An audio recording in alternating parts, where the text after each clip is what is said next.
Yes, we all lend our voices to the Free Nnamdi Kanu protests. Whether or not you're present, you have to lend your voice. One thing about injustice is that when you think that this injustice does not concern me, when you think that it's not affecting me or my person, what happens is that when it finishes with the set of people it is affecting, it will now start looking for another victim, which will automatically be you, who think you are in a safe haven. When insecurity started in the country, all of us kept shouting about the insecurity. When Igbos were being killed massively, we were shouting, but it felt like it's the right thing to do. After all, they are the ones agitating for a free state, for the state of Biafra. What has happened? Blood, and anybody spilling blood has a way of expressing a thirstiness that will not stop.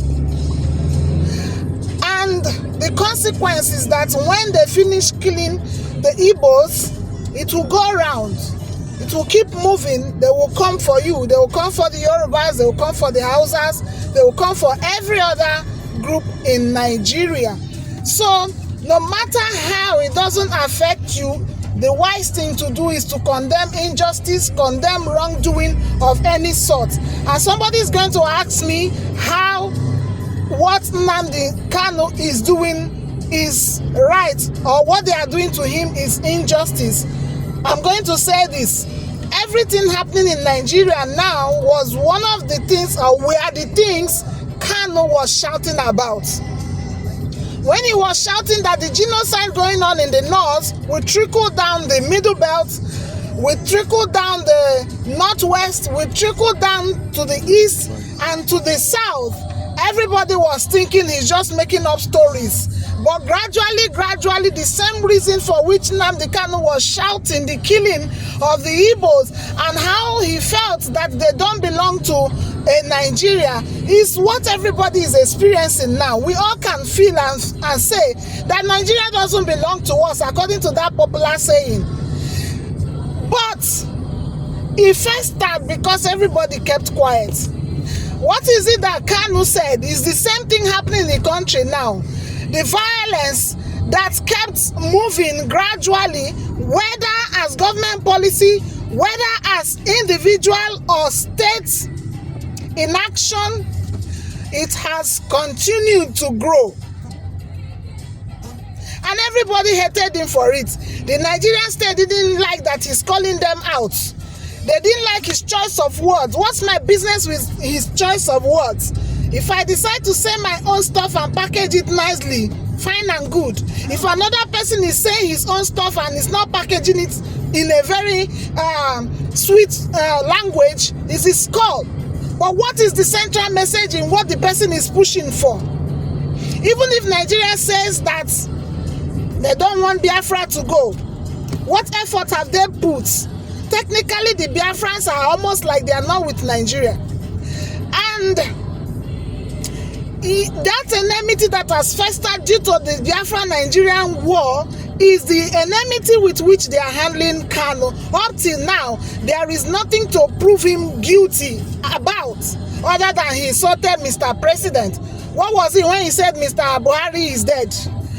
There were media houses and incidences that also talked about the death of Buhari, and there are clues that made him propagate that message that time. Okay, let's just say it's libel or defamation against Buhari.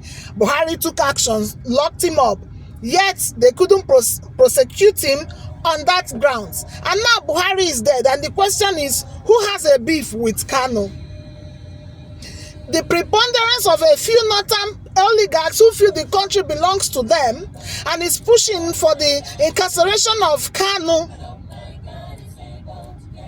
has kept haunting this country. And now people are saying it's the Igbo politicians who feel that when Kanu is out,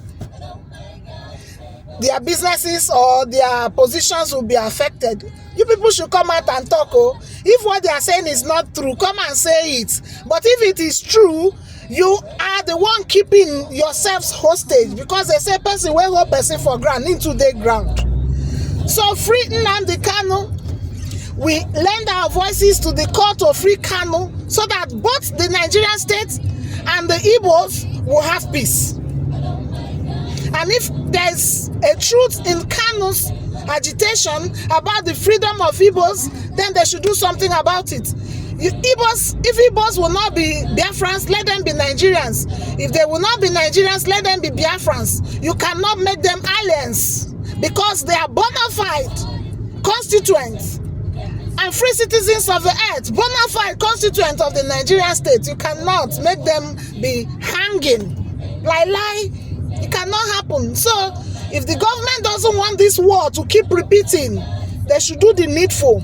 If you watch Kanu in the years gone by, his agitation was fix the eastern roads, build the second Niger bridge, give us a rule of law, do this and do that for my people. Those were the agitations. And this irresponsibility of government festered until he now started saying, since you people will not do this, allow us to go our separate ways and chart our course. That is a natural right of human beings to begin to feel that where I am is not good for me. I want to make changes. And then you take that right from him and expect things to be okay. Free Nnamdi Kanu. Every person of good conscience, all Nigerians of good conscience should call for the freedom of Kanu. Otherwise, they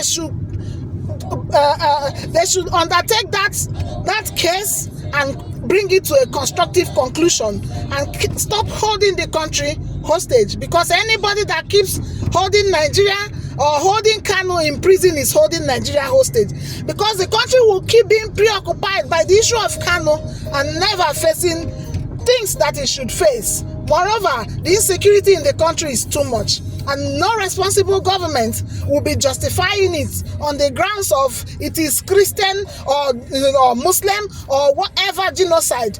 The bottom line is that there is genocide, and everybody of good conscience should work towards the end of that genocide.